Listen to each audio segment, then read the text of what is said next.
League of Legends is a huge game, capable of giving thousands of hours of entertainment, and one of the coolest esports experiences in the world. However, there is a drawback to this, a huge amount of rules and information that could be comparable to almost a textbook, so getting in can be a little intimidating. Fortunately, most of the gameplay can be understood by knowing something quite simple: classes and positions.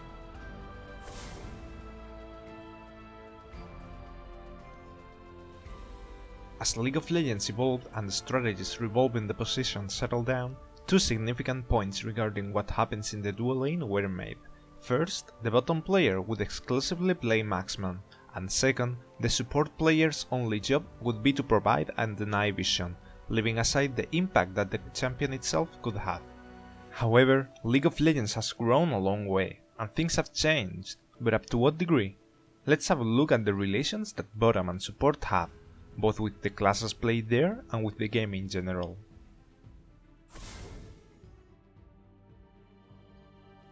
At the beginning, all bottom players had to exclusively play marksman.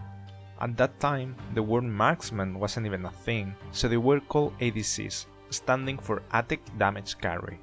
The complete one-to-one conversion of the champion and the player, of class and position, was such that we still have the legacy of the term ADC today. Technically, when we look at the term ADC, we can see how AD refers to attack, that is to say, physical, damage, and the C stands for carry, a character with high damage potential.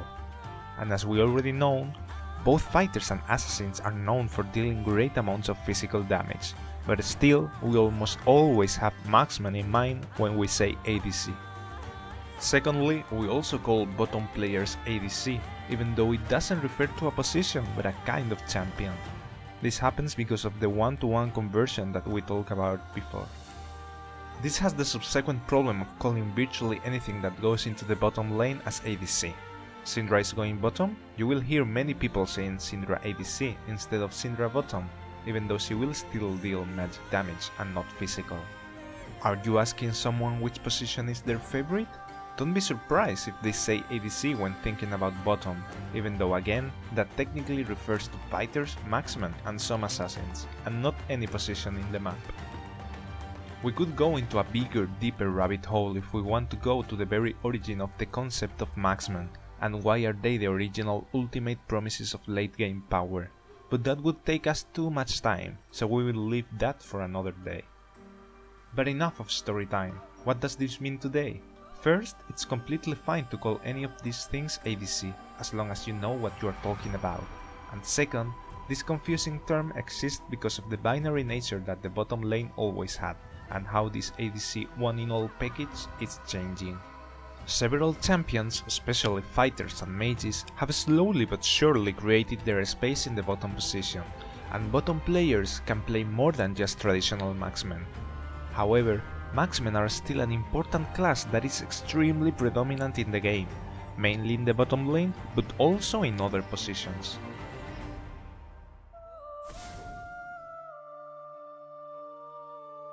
On the other hand, but in the very same lane, we have the position of support.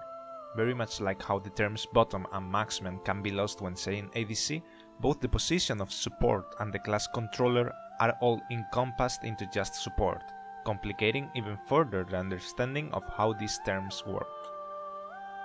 And again, there's no problem in saying that Ivern is support or that you play a support in the middle lane, as long as you know what you are talking about.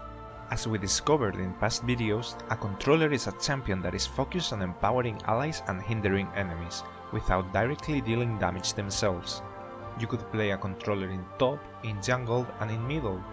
It's a little difficult to find a controller in bottom though, and it's much more common to see utility-focused marksmen when you want to help teammates from the bottom position. And needless to say, you will mainly see controllers in the bottom position. On the other hand, a support doesn't have to be a controller, that is to say, it doesn't have to restrict themselves to just utility, and can do whatever the class picked there can actually do. We mainly see tanks, mages and controllers in support, but as the game expands, we start to see fighter supports, assassin supports, and even some marksman supports. The support position is not less than any other, and as we mentioned in the fundamentals video, its primary objective is to be the intel unit that repairs the battlefield and discovers what cards are up in the enemy's sleeve. But that's just the position, what the player does. It's the class, the champion, what defines how they behave in battle. They are not weak by themselves, and not every 1v1 encounter with a support should be won by the other part. If the 1v1 is against a controller such as Rakan, he will probably lose, but if the support is a mage, let's say Lux, she could very easily get her enemy burst down and get the kill. It's not about a support killing you, it's a mage killing you. Then, if you can actually play anything in the support position, what does it mean to be support? Why can't you just take any champion into support? Well, this comes to the matter of gold generation. While the 3 laners obtain gold from killing minions and the jungler takes the monsters from the jungle, supports generate gold through a set of special items.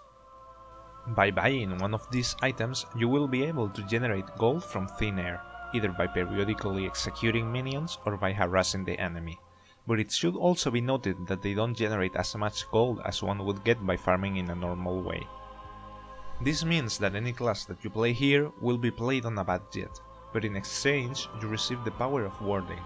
You can place invisible totems that reveal the nearby area in which they are placed. This is the main tool for vision that supports have. This doesn't mean that support shouldn't be able to deal damage, but it will be a damage that won't compare to the one that a properly farmed champion would do, and you will be running in a race in which everyone else has already a head start.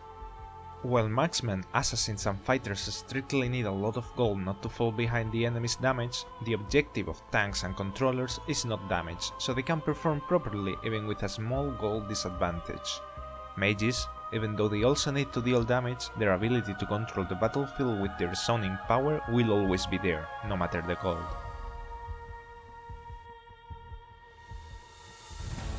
And that's it for the dual lane of bottom and support. I hope you found this video useful and got the concepts about ADCs and supports clear. There are a couple of additional topics I would like to talk about in this Ultimate Guide for Classes and Positions series, but I would like to know what do you think about these 3 first videos, and if you would enjoy more content like this, so I will leave this format on hold while I explore other kind of videos.